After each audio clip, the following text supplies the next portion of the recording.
L'état actuel de l'Église. La présente vidéo vise à exhorter chaque croyant à examiner continuellement sa vie, pour s'assurer qu'il est, et demeure dans la voie du Seigneur Jésus.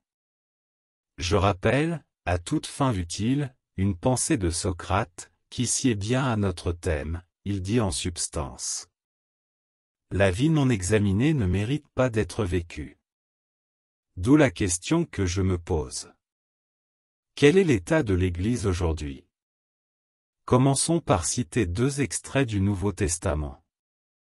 1. Tenons ferme dans notre marche avec notre Seigneur Jésus-Christ, selon 1 Pierre chapitre 5, le verset 8, ou encore. 2. Je vous rappelle, frères, l'évangile que je vous ai annoncé, que vous avez reçu, dans lequel vous avez persévéré, et par lequel vous êtes sauvés, si vous le retenez tel que je vous l'ai annoncé, autrement, vous auriez cru en vain, dit Paul en 1 Corinthiens, chapitre 15, versets 1 à 2. Question. Avons-nous vraiment tenu, et tenons-nous vraiment fermes dans notre marche avec le Seigneur Jésus-Christ? Avons-nous gardé, et continuons-nous de garder l'Évangile, tel qu'il nous a été annoncé? Avons-nous persévéré, et continuons-nous de persévérer jusqu'à la fin comme nous l'exige le Seigneur Jésus, en Matthieu chapitre 24, au verset 13 qui dit, « Mais celui qui persévérera jusqu'à la fin sera sauvé. » La réponse à cette série de questions, a priori, n'est pas évidente. Chaque frère, et chaque sœur qui soupire après le royaume de Dieu, doit y réfléchir. Cependant, il semble utile de proposer une analyse, qui a été faite en 1955, par un aîné dans la foi, en la personne Eden Wilson Tozer, qui était un pasteur, un écrivain et un chercheur passionné de Dieu. Il est né le 21 avril 1897, dans une petite ferme située sur les crêtes épineuses de l'ouest de la Pennsylvanie. Il est décédé le 12 mai 1963, à Toronto, au Canada. Voici en substance les paroles qu'il a écrites en 1955. Durant des siècles, l'Église s'est maintenue ferme, contre toute mode de distraction mondaine, en reconnaissant ce que cette mode était. 1. Un mécanisme pour le gaspillage de temps. 2. Un refuge face à la voix perturbante de la conscience. 3. Un subterfuge pour détourner l'attention de la responsabilité morale. Pour s'être ainsi maintenue ferme contre cette mode de distraction, l'Église était attaquée sans clémence, par les enfants de ce siècle, c'est-à-dire de ce monde.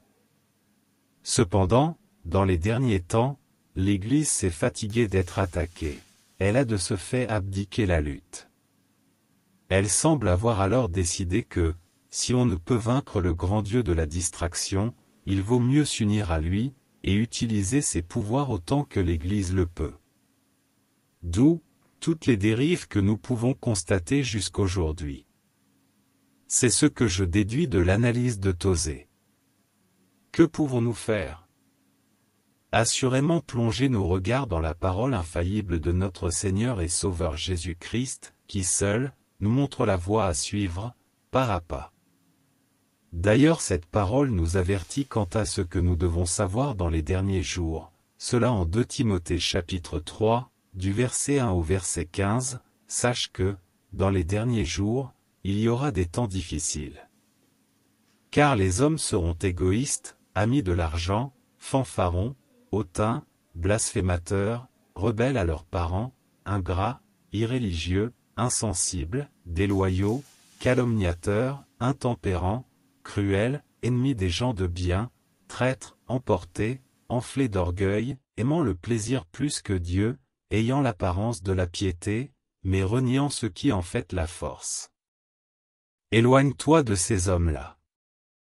Il en est parmi eux qui s'introduisent dans les maisons, et qui captivent des femmes d'un esprit faible et borné, chargées de péché, agitées par des passions de toute espèce, apprenant toujours et ne pouvant jamais arriver à la connaissance de la vérité. De même que Janès et Jambres s'opposèrent à Moïse, de même ces hommes s'opposent à la vérité, étant corrompus d'entendement, réprouvés en ce qui concerne la foi. Mais ils ne feront pas de plus grands progrès, car leur folie sera manifeste pour tous, comme le fut celle de ces deux hommes. Pour toi, tu as suivi de près mon enseignement, ma conduite, mes résolutions, ma foi, ma douceur, ma charité, ma constance, mes persécutions, mes souffrances. À quelles souffrances n'ai-je pas été exposé à Antioche, à Icône, à Lystre? Quelle persécution n'ai-je pas supportée? Et le Seigneur m'a délivré de toutes. Or, tous ceux qui veulent vivre pieusement en Jésus-Christ seront persécutés. Mais les hommes méchants et imposteurs avanceront toujours plus dans le mal, égarant les autres et égarés eux-mêmes. Toi, demeure dans les choses que tu as apprises, et reconnues certaines, sachant de qui tu les as apprises, dès ton enfance, tu connais les saintes lettres, qui peuvent te rendre sage à salut par la foi en Jésus-Christ.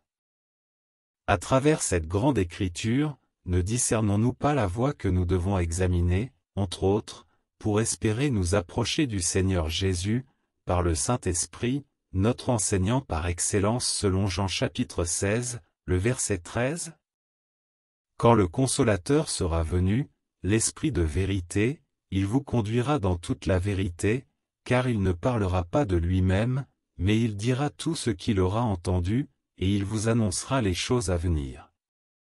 Pour terminer cette interrogation-réflexion-exhortation, je propose un extrait de l'histoire de l'Église, qui expose l'attitude de nos aïeux dans la foi, comment tenaient-ils leur culte, et quel regard de leur entourage? Le culte des disciples du Seigneur formait aussi un contraste complet avec celui des fausses divinités. Au jour de fête de celle-ci, de nombreuses et imposantes processions composées de vieillards vénérables, de jeunes gens dans la force de l'âge, de jeunes filles vêtues de blanc, d'enfants, se formaient et traversaient la ville pour se rendre au temple des dieux. Là étaient offerts en grande pompe des sacrifices, et l'encens brûlé sur le feu des autels, remplissait les airs de doux parfums. Les chrétiens, eux, n'avaient ni temple, ni sacrifice. Ils se réunissaient dans quelques chambres hautes pour adorer Dieu en esprit et en vérité, ils s'exhortaient à l'amour et aux bonnes œuvres, et rompaient le pain entre eux en souvenir de la mort de Christ. En se séparant, ils se donnaient le baiser de paix. Comme ils se rassemblaient d'une manière privée, leurs ennemis en vinrent à prétendre que, dans leur réunion, ils s'adonnaient à des pratiques abominables, et c'était un nouveau sujet de haine contre eux. Mais un de ceux qui les persécutaient, Pline le Jeune, écrivain romain distingué et gouverneur d'une province, est forcé, dans une lettre qu'il écrivait à l'empereur Trajan, de rendre témoignage à la pureté de leurs mœurs. En même temps que les chrétiens s'abstenaient de participer aux fêtes religieuses païennes, ils évitaient aussi les jeux et les représentations théâtrales qui les accompagnaient d'habitude. À cet égard encore, ils étaient la condamnation vivante de ce qui se pratiquait autour d'eux et qui n'était que manifestation de ce que l'apôtre Jean nomme, la convoitise de la chair, la convoitise des yeux et l'orgueil de la vie, 1 Jean chapitre 2 le verset 16. Quel effet produisait cette séparation si entière? D'abord, on prit les chrétiens en pitié, puis on les méprisa, et enfin on en vint à les haïr comme des gens qui troublaient les autres dans leur jouissance. Conclusion. 4 choses caractérisaient les premiers croyants. La première, c'est qu'ils s'en tenaient uniquement aux enseignements des apôtres. Ceux-ci avaient été envoyés par le Seigneur, pour annoncer ce qu'il avait fait et enseigné pendant son passage ici-bas, le Saint-Esprit le rappelait à leur cœur, de plus, il leur révélait les vérités du salut, ce qui concerne le Seigneur Jésus et son œuvre de grâce. Ce que le Saint-Esprit leur enseignait, les apôtres le communiquaient aux fidèles, et ceux-ci persévéraient dans cette doctrine, en laissant de côté les traditions et les enseignements des hommes. Les apôtres ne sont plus ici-bas, mais Dieu a pris soin que leur doctrine nous fût conservée dans les écrits du Nouveau Testament, et nous avons à nous y attacher comme les premiers disciples le faisaient, en demandant au Seigneur de nous faire comprendre ces saintes vérités, et de les appliquer à nos cœurs par le Saint-Esprit. En second lieu, les premiers chrétiens persévéraient dans la communion des apôtres. On est en communion avec quelqu'un quand on a les mêmes pensées, les mêmes affections et les mêmes sentiments que cette personne. Alors aussi, on agit ensemble en tendant vers un même but. L'apôtre Jean écrivait aux chrétiens, « Notre communion est avec le Père et avec son Fils Jésus-Christ » 1 Jean 1, 3. C'étaient donc les pensées et les sentiments du Père à l'égard de son Fils bien-aimé, et ceux de Jésus à l'égard de son Père, qui, par le Saint-Esprit, remplissaient l'esprit et le cœur des apôtres, et les disciples qui avaient appris d'eux à connaître le Père et le Fils, avaient les mêmes pensées et les mêmes sentiments qu'eux. C'étaient des pensées divines et des affections saintes qui remplissaient leurs âmes de joie. Chacun de nous peut jouir de cette communion et du bonheur qui en résulte, si nous avons reçu Jésus comme Sauveur, car Dieu est alors notre Père. Une troisième chose dans laquelle persévéraient les fidèles, et qui était un témoignage de leur communion mutuelle, c'était la fraction du pain, c'est-à-dire la célébration de la Cène du Seigneur. Nous savons que le Seigneur Jésus, avant de monter au ciel et la nuit même où il fut livré, institua la Cène comme un mémorial de ses souffrances et de sa mort pour la rédemption des siens.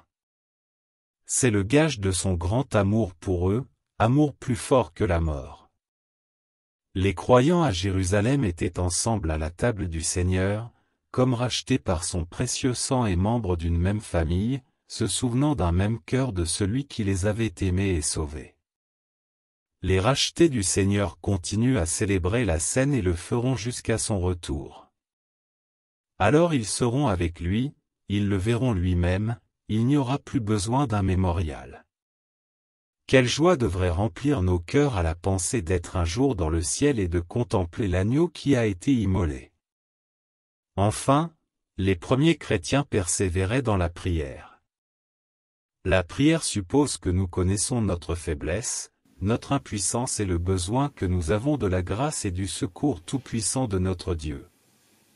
Elle suppose donc notre dépendance de lui et la confiance en lui, la certitude qu'il nous écoute et veut nous exaucer.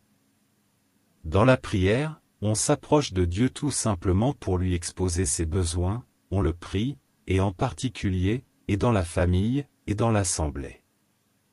Il nous est recommandé de prier sans cesse, d'exposer nos requêtes à Dieu, et le Seigneur lui-même, qui, lorsqu'il était ici-bas, priait son Père, nous encourage à demander en son nom, nous promettant que tout ce que nous demanderons ainsi, il le fera.